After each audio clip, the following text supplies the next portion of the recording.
Hello Saberland, this is Scott JUA on FX and IRA forums, RPF and pretty much every forum. I just finished this for DArris. He contacted me through email and asked me to do a Parks or Corbanth Ahsoka conversion for him, so I just finished it up. So here it is.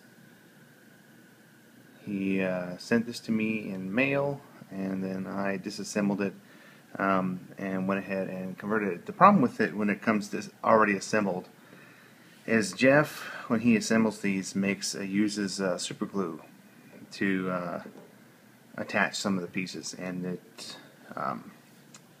some of them are very, very hard to get off. In fact, the touch plate is new because the original got damaged taking it off. There's just no other way to get it off, as well as the copper button had to be replaced because getting that off, it chewed it up. The rest of the parts are the original ones, and they came off just fine.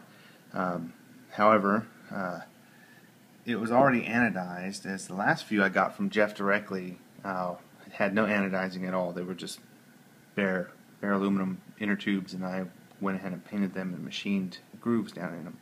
Now, since this is already anodized, I did not machine the grooves into it, as there would be no way for me to easily or economically re-anodize everything. So we left that off.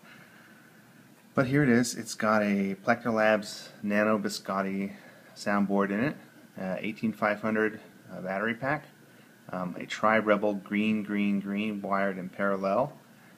It's got a recharge port here hidden inside the pommel. DArris emailed me a while ago and asked me to, yes, go ahead and put sound holes in it, so I did. And while I was working on that, he sent another email saying, "Oh, go ahead and keep it the way it is," and too late. So there are sound holes in it, but I think it benefits from it because these Ahsoka hilts, even with, I made some hidden sound holes underneath so the sound can radiate through the shroud. It's without the sound holes on the back, it's not as loud as it could be. With the sound holes, it's nice and about as loud as an Ahsoka can get, being such a small tube. And that's pretty much it. It's very basic. It's got a touch plate activation, so the momentary switch is milled out a slot for the momentary switch and put it right under here. So this is the activation, the top part. One push to start it up, and hold down a second or two, and it will close down the blade. This is an industrial. I'm probably going to be sending this as well. This blade. This is an industrial action blade that I got on the IRA forums. He sent that to me, I don't know, a few months ago, and I just don't have a use for it, and it's perfect for this hilt, and DArris doesn't have one, so I would imagine this is going to go with it. I did have to shave it down to get to fit because, I don't know, this particular extrusion of 7/8 blade is more than 7/8 because it wouldn't fit in my Mark 6 either. So it had to be sanded down a bit to be able to fit. And it fits so snugly that I'm contemplating, unless he's going to be dueling with it, I'm contemplating not putting a blade retention screw in it because there's just no way it's going to come off unless you force it off. So let's fire it up. I'm the new Padawan learner. I'm Ahsoka Tano.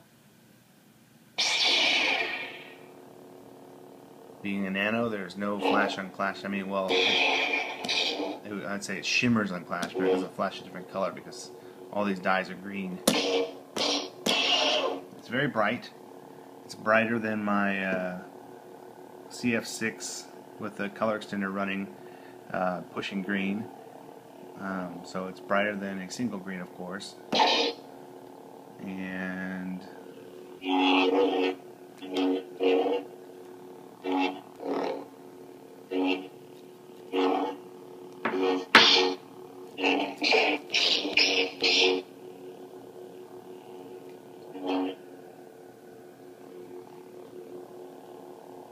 there it is.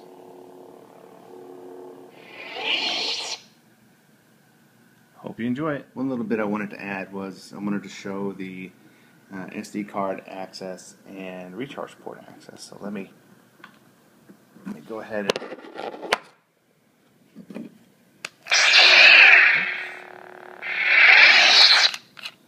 I will ship this with a kill key. It doesn't need one all the time. If you let it sit, the board will go to sleep and it should stay alive for quite a while. This is very rigid. It doesn't flop around inside, so it shouldn't be touching anything, but it is heat shrunk. So just in case, it does touch any metal, it won't short anything out. I just realized that you're probably not even seeing it. Let's see here. Alright, so there it is. But it is rigid, so it's not going to flop around inside and do any damage. Let's see if we can see the Nano. Come on, focus. There we go. There's the Nano. Just nestled in. Easy to get the SD card access. You just push in, pull out. You might want to use some little needle nose pliers if you can't get it with your fingers. But there it is. Alright, I'm going to button this up, charge it, test it a little bit more, make sure no bugs, and we'll be all set.